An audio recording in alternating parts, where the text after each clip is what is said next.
we are now in Lisbon at WebSummit, at one of the biggest technological conferences in the world, which gathered more than 40,000 people. And we are pleased to meet here Alex Mashinsky, who is founder of Celsius, CFI lending and borrowing platform, which recently raised $400 million for its development. Nice to meet you here, Alex. Thanks for having me. So can you tell us about your journey in crypto? How did you know out about Bitcoin? Which year was it? Sure, I looked at the white paper in 2009 and I thought it was a very bad idea. It was very slow technology. You know, the Bitcoin chain was very slow, very inefficient. And I said, this is a crazy idea, it's not going to work. So I put it aside and then I waited until 2014.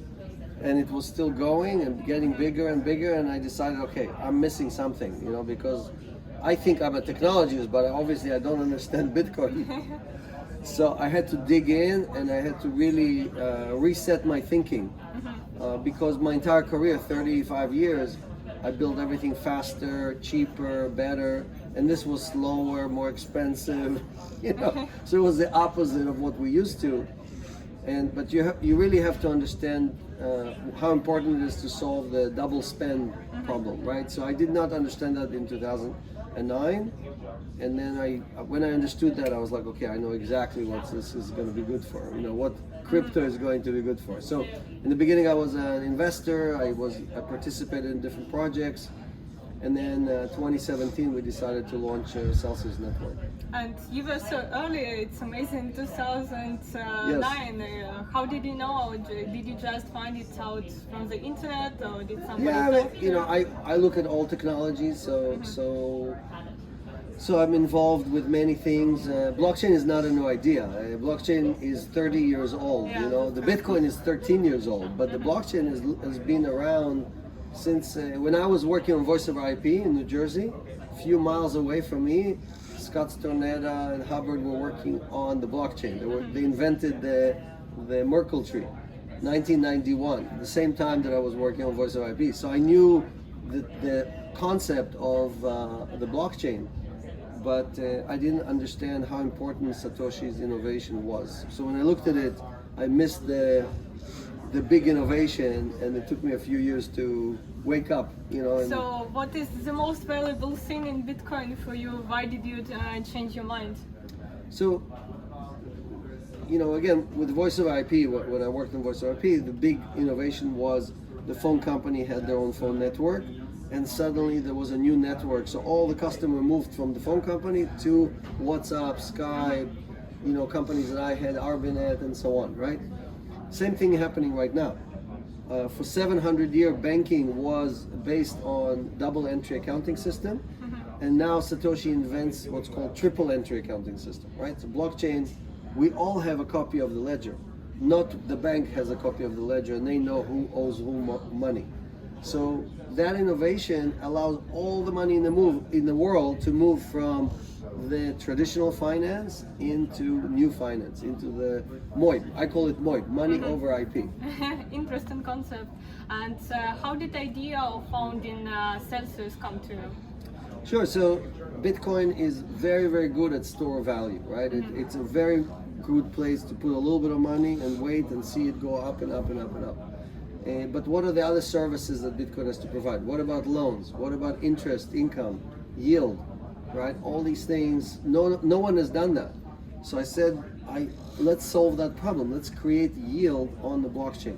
And before DeFi, before Aave, before Compound, before all these companies, Celsius was the first one to say, here's how you earn yield on Bitcoin, on Ethereum, on Litecoin, on 45 different cryptos. And we still have the most assets. We also paid by far the most yield. We paid $1 billion in yield. Yeah, no one is even close, right? So if you interview the other people, you can ask them, how much did you pay in yield? Because Alex told me he paid $1 billion. So we want the competition to be about how much we pay the community, not about how much we charge the community. Because today, the people who are the biggest people in crypto, they all charge us fees. Coinbase, they charge us fees. They don't pay us anything, right? The bank, they do the same thing the banks do. So we don't need more banks. We need more companies that are trying to make what Satoshi created better. That's So what Celsius is what about. is your main business model of Celsius? Yeah, so we earn money from deploying the assets. We lend Bitcoin and Ethereum to institutions, exchanges, DeFi, and so on. We collect the interest, and we give most of it to the customer. The bank, they make money from money. They collect the interest, but they give it to the shareholders, not to the customers. So that is the change in the business model, right? Who should you give all your profits to? Do you want to give it to the customer, or do you want to give it to the shareholder? That is the change. That's quite interesting that you're so community-oriented company, and you talked today about decentralization, but still Celsius is a CeFi company. So how do you see competition between CeFi and DeFi? It's not competition. Celsius supports 16 different blockchains. Do you know any other project that supports 16 different blockchains? Probably not. No. So Solana, how many blockchains does Solana support? One project, one blockchain. Aave, how many blockchains do they support? Right? Maybe two, right? No more actually. Polygon and Ethereum. Everything else is planned. So Celsius supports 16 different blockchains. No one does that. So telling me I'm centralized is a joke. You know, it's like a very funny joke. Very good. So what is centralized in Celsius is that we help the customer to go into 16 different blockchains through one interface, right? But are we acting in the best interest of the customer? Of course. We paid more interest to the customer than anyone else. That is decentralized interest. It came from 16 different blockchains to one customer, right? So that is, for me, measurement of centralized and decentralized is not, are you using this smart contract or are you using this smart contract? The measurement is, are you acting in the best interest of the customer or not? If you're stealing from the customer, you could be fully decentralized, stealing from the customer. So are you good or are you bad? You understand? Yeah, and you have as well now more than 23 billions More than 30, yes, more than 30 billion. Yeah, and already more than 1.2 million users. Yes. So how do you plan to attract more people into crypto and attract them more to Sure. So use Celsius? the same way we found the first 1.2 million. Our customers tell their friends. They say, I tried to use some DeFi, but I pay too much in gas fees, I had to do farming all day long, I had to sit in front of the computer. With Celsius, I don't have to do any of these things. I just let Celsius do all the work for me. Every Monday, I get the interest. And they do all of the farming, they do all of the lending, all the collection, and so on. So the Celsius does a better job for the customer, right? So you have more coins. If you use Celsius, you have more coins from loans, you have more coins from yield, and you have more coins from swap, because we don't charge any fees on swaps, right? Unlike everybody else. Even Uniswap, they charge 0.3%. Celsius charges 0.00%. You understand? So you have more coins, right? So it's not about centralized or decentralized. It's about less coins or more coins, right? When you measure how well you did, it's not I did well because I used the decentralized service. I did well because I ended up with more coins. That is what's important. And you now more focused on US markets and European markets. Do you plan to expand to Asian or other markets? So we are open almost everywhere in the world. Maybe we closed in Japan and maybe a few other countries, but you can use us anywhere in the world. Most of our customers today are Europe and North America, but you can use us anywhere. Most of our content is in English, so we did not create a website in Thai or in Vietnamese or whatever, right? So because most of our content is in English, most of our customers are also English-speaking customers. But we are available to basically almost everybody around the world. Yeah, blockchain is open and decentralized Exactly. for everybody. And as a lending platform, what trends do you see? Do you see that people have more interest in Bitcoin or in some other altcoins? So we've seen the flippening already happen in the Celsius community. We used to have mostly Bitcoin as the largest coin, But in the last few months, we've seen Ethereum become number one, then Bitcoin took back over, then now Ethereum again. So we're seeing the flipping happening again and again and again, which we think will happen also in the main markets, because usually Celsius is the leading indicator. Our community is the hodler community, right? They like to hodl, and basically they are the leading indicator. So the rest of the people are still, when they come into crypto, the first thing they buy is Bitcoin. Then they start learning about other things. So it takes them a little bit longer to do what the other people are doing. But it really doesn't matter. I think the blockchain that's going to win is going to be the blockchain that gives the most to its community, right? Just like Celsius is giving the most to its community, and we're doing well. Anyone else who's tried to do the same thing is going to win as well. And personally, which coins do you like? So I obviously like Celsius, the CEL token. It's obvious answer. Yes, but I'm a big fan, obviously, of Ethereum, Bitcoin, stablecoins.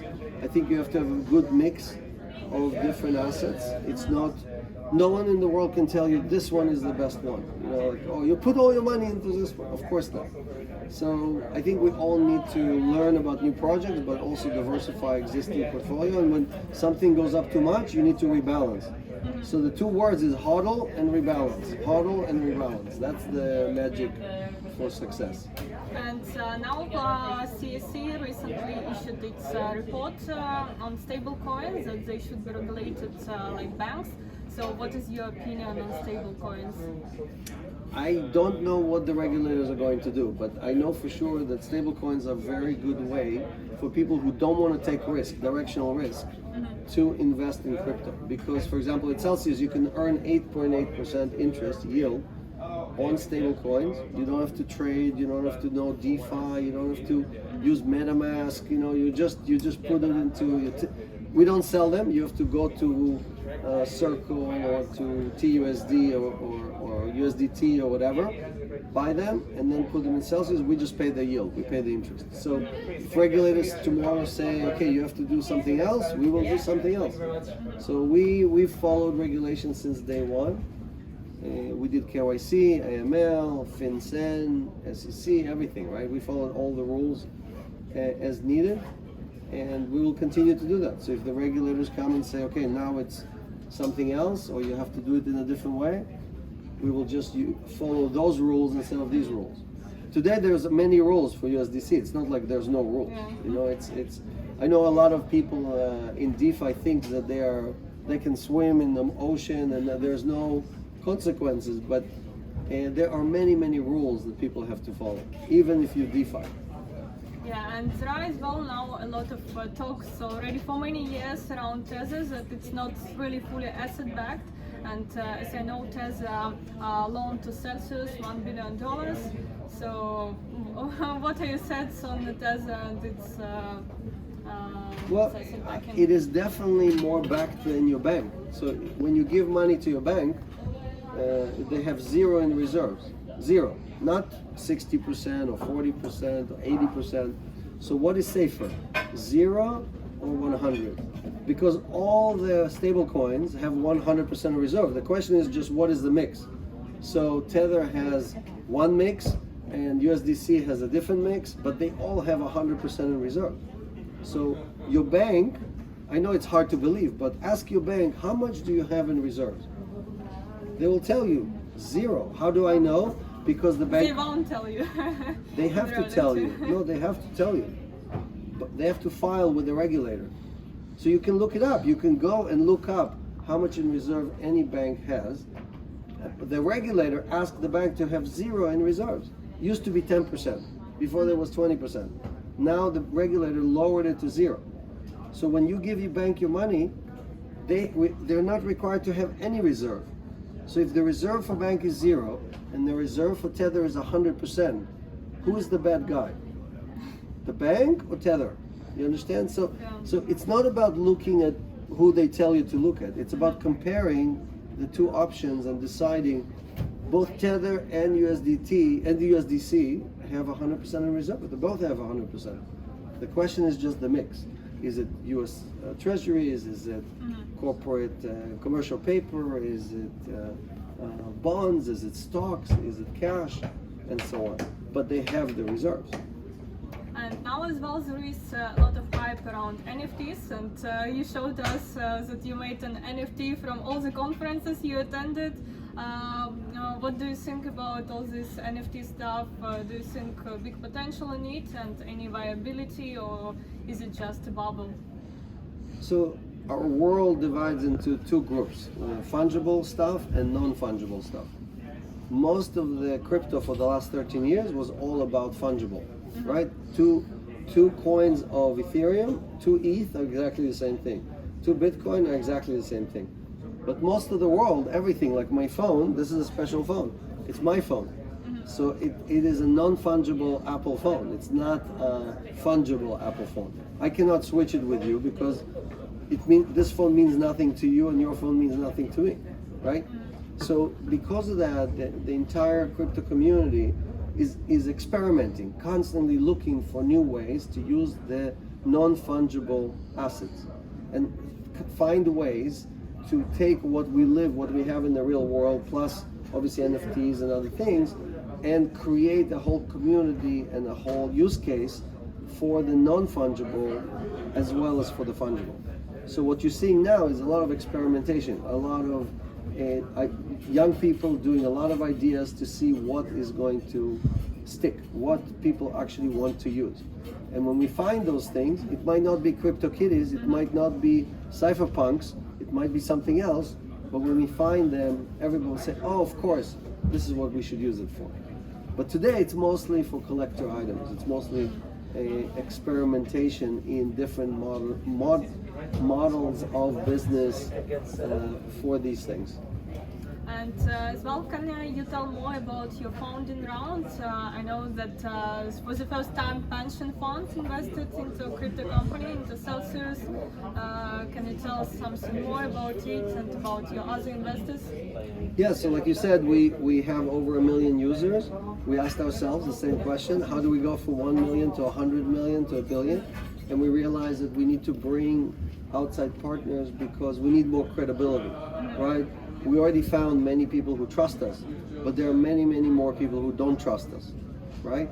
And we said, okay, how do we reach out to them? Okay, let's find investors and partners that will convince other people to trust us as well, right? So we can bring many, many more people into crypto, into yield, and into cheap loans, right? Those are the main things we do. So we chose Cassette Depot and Westcap and a few other investors because they are very famous funds or investors that basically can convince many, many other people that, okay, it's safe to put money in Celsius, digital assets in Celsius, because if these guys invested, they did the homework. They checked that everything is fine. They know that Celsius is earning. They didn't just give $1 billion, they earned $1 billion, right? That's a big difference. Yeah, right? That's a great approach to attract as much people as possible into crypto. Exactly. And what is more next for Celsius? Can you share some more? So we're hiring a lot of people. We grew from 40, now we are 550, but we need 200 programmers, we need customer service, we need marketing, so anyone who's watching this, if you want to come and join Celsius, send me or the resume, CEO at Celsius.network or jobs@Celsius.network, and tell us why you're passionate about what we do. It's not about, oh, I want to make money or I want to get a lot of CEL token. It's about, I want to help people. I want to build this vision. I want to make cryptocurrencies the solution. So, because banks are not your friends. And as well as the last question, what is your price prediction for Bitcoin? So I've been saying the same thing since January, that we will go over 100,000 this year.